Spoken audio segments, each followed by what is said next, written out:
Hi friends, ഇന്ന് ഈ നാരായണീയം ഞാൻ ശ്ലോകം ചെല്ലാറുണ്ട്. പക്ഷേ പലർക്കും അത് മനസ്സിലാവുന്നില്ല എന്ന് പറഞ്ഞു. എൻ്റെ ഒരു ഫ്രണ്ട് പറഞ്ഞതാട്ടോ. അത് സംസ്കൃതത്തിലാണ് ഞാൻ വായിക്കുന്നത്. സംസ്കൃതത്തിലുള്ളത് ഞാൻ മലയാളത്തിലേക്ക് തർജ്ജമ ചെയ്തതാണ് വായിച്ചുകൊണ്ടിരിക്കുന്നത്. ഇത് എഴുതിയതും പരിവർത്തനം ചെയ്തതും ആരാണെന്നറിയാം. 1559, അതായത് ഇന്നേക്ക് 450 വർഷങ്ങൾക്ക് മുമ്പ് ജനിച്ച 86 വയസ്സുവരെ ജീവിച്ചിരുന്ന ആയുരാരോഗ്യ സൗഖ്യവാനാണ് മേൽപ്പത്തൂർ നാരായണ ഭട്ടതിരി. ഇന്നത്തെ മലപ്പുറം ജില്ലയിലെ കുറുമ്പത്തൂർ അംശത്തിൽ മേൽപ്പത്തൂർ ഇല്ലത്തിൽ ജനിച്ച അദ്ദേഹത്തിൻ്റെ പിതാവ് മാധുദത്തൻ എന്ന പണ്ഡിതനായിരുന്നു. ദാമോദരൻ എന്നൊരു ജ്യേഷ്ഠനും മാധുദത്തൻ എന്ന പേരിൽ ഒരു അനുജനും ഉണ്ടായിരുന്നു.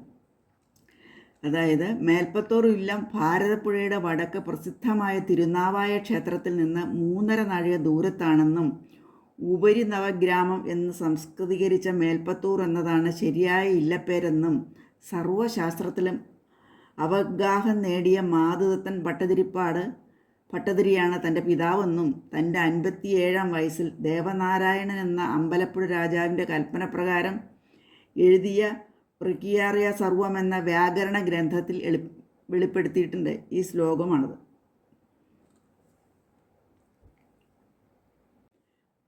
പരമാത്മസ്വരൂപനായ ഭഗവാന്റെ തൃപ്പാദഭക്തിയിൽ മുഴുകി ജീവിച്ച പരമജ്ഞാനിയായ കവിയായിരുന്നു മേൽപ്പത്തൂർ നാരായണ ഭട്ടതിരിപ്പാട്.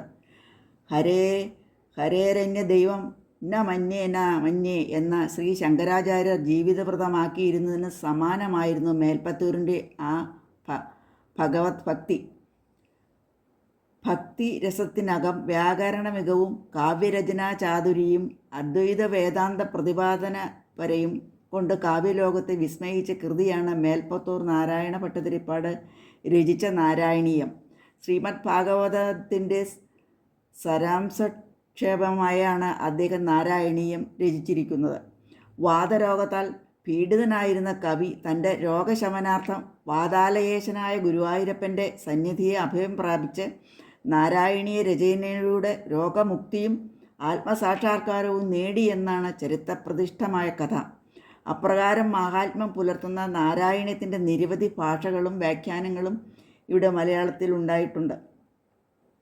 വളരെ സാധാരണക്കാരായവർക്കു കൂടി അർത്ഥമറിഞ്ഞ് പാരായണം നടത്താൻ കഴിയും വിധം ശ്രീമതി ലക്ഷ്മി ആർ പരിഭാഷ നിർവഹിച്ച നാരായണീയ പരിഭാഷയാണ് ഭക്തജനസമക്ഷം ഞാൻ സമർപ്പിക്കുന്ന ഈ കൃതി.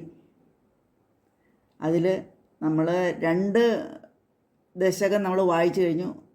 അതിൻ്റെ അർത്ഥം ഇതും കൂടിയാണ്. നിറഞ്ഞു തുളുമ്പുന്ന ആനന്ദാവകബോധമാകുന്ന സ്വരൂപത്തോടു കൂടിയതും ഉപമകളില്ലാത്തതും കാലദേശ പരിധികളിൽ നിന്ന് നിത്യമായി മുക്തമായി തീർന്നതും 100,000 വേദമന്ത്രങ്ങളാൽ തെളിഞ്ഞു വിളങ്ങുന്നതും ദർശനമാത്രയിൽ സ്പഷ്ടമല്ലാതിരിക്കുന്നതും എന്നാൽ മഹാപുരുഷാർത്ഥമെന്ന് അനുഭവപ്പെടുന്നതുമായ ഈ ബ്രഹ്മതത്വം ഇതാ ഗുരുവായൂരിൽ പ്രത്യക്ഷമായി വിളങ്ങുന്നു. ഇത് ജനങ്ങളുടെ ഭാഗ്യം തന്നെ എന്നിങ്ങനെ തുടങ്ങുന്ന വളരെ കുലീനവും ലളിതവും ഭാഷാചാതുര്യവുമായുള്ള ഈ നാരായണീയ ഭാഷയെ വായനക്കാർക്കായി അവതരിപ്പിക്കുന്നതിൽ ഏറെ ആഹ്ലാദമുണ്ട്. അതാണ് ആദ്യത്തെ ശ്ലോകത്തിൻ്റേത്. നാരായണീയത്തിൻ്റെ ദശകം 1 അർത്ഥം പറയുകയാണെങ്കിൽ സാന്ദ്രാനന്ദവബോധാത്മകം എന്നുള്ള ആ ഗദ്യത്തിൻ്റെ അർത്ഥമാണ്: നിറഞ്ഞു തുളുമ്പുന്ന ആനന്ദബോധമാകുന്ന സ്വരൂപത്തോടു കൂടിയതും ഉപമകളില്ലാത്തതും കാലദേശപരിധികളിൽ നിന്ന് നിത്യമായി മുക്തമായി തീർന്നതും 100,000 വേദമന്ത്രങ്ങളാൽ തെളിഞ്ഞു വിളങ്ങുന്നതും ദർശനമാത്രയിൽ സ്പഷ്ടമല്ലാതിരിക്കുന്നതും എന്നാൽ മഹാപുരുഷാർത്ഥമെന്ന് അനുഭവപ്പെടുന്നതുമായ ആ ബ്രഹ്മതത്വം ഇതാ ഗുരുവായൂരിൽ പ്രത്യക്ഷമായി വിളങ്ങുന്നു. ഇത് ജനങ്ങളുടെ ഭാഗ്യം തന്നെ. ഇതാണ് ആദ്യത്തെ അർത്ഥം.